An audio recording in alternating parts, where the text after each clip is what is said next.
kemudian juga komunitas untuk memanfaatkan apa yang ada dalam gudang bulog itu ya. Betul Pak Haji. Jadi Rasul pun mengajarkan kita persiapan 1 tahun untuk mengatasi duhon. Karena pada waktu duhon itu kan nanti ada debu,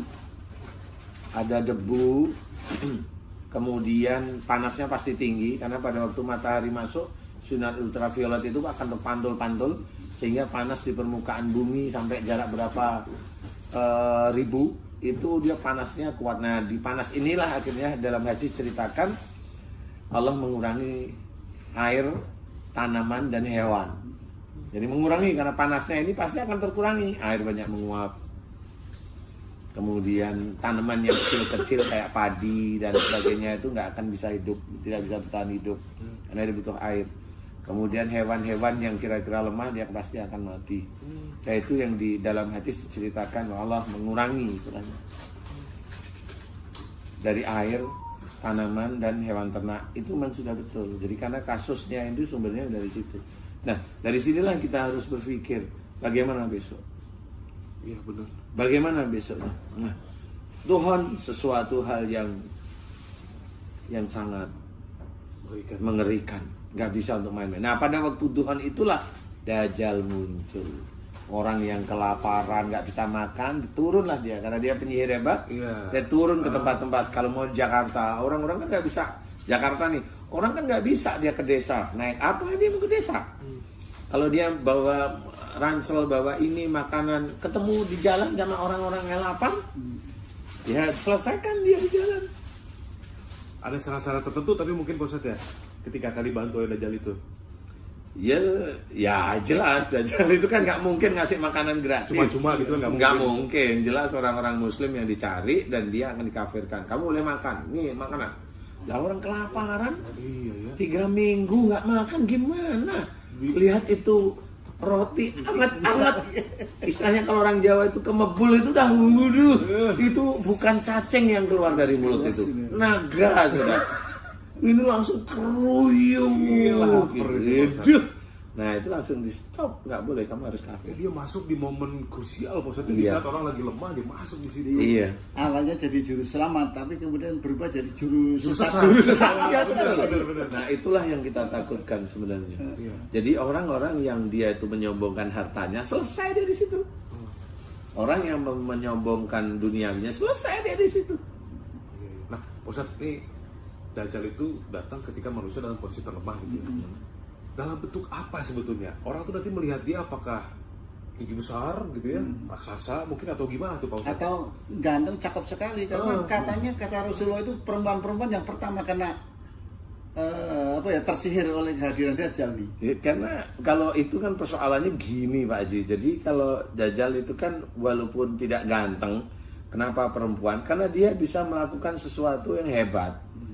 Bisa menyediakan makanan, minuman yang enak pada waktu orang kelaparan. Dan paling tidak kuat kan wanita. Iya sih. Materialistis juga ya. Hedonis, dikit-dikit lah gitu ya. Yang paling tidak kuat adalah wanita. Dan bagi laki-laki sama kalau dia tidak kuat. Makanya istilahnya kita harus benar-benar menjauh dari kota itu, menjauh. Kita harus punya tempat tersendiri agar tidak bisa dimasuki oleh Dajjal ya. Tetapi ya jauh jangkauannya gitu Pak Ustadz ya. Selain jarang lurus jangkauannya ya memang iman kita mulai sekarang harus kita benahi karena memang Dajjal itu dengan iman yang memang cukup bagus dia malas. Dia malas sudah. Iya. Gitu. Dajjal. Kayak gimana ya Dajjal? Nah, nggak usah lah. Kalau Dajjal mau ketemu besok tak kenalin. Jangan dong.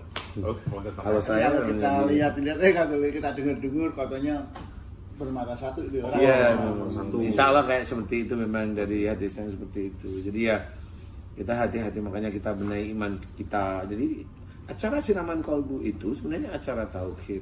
Bagaimana kita itu membantu seseorang dengan doa kepada Allah. Tidak ada media sama sekali. Doanya hanya kepada Allah Ta'ala. Itu tauhid. Jadi nggak main-main sebenarnya. Di acara itu bukan pengobatan, itu tauhid sebenarnya. Pengobatan itu bonus aja. Kalau seseorang yang memang tauhidnya bagus bisa kok dia sendiri doa sendiri, dibantu sendiri.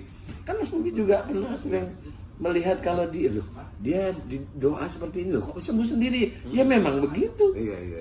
Kan gitu, jadi nggak main-main, dia sendiri bisa.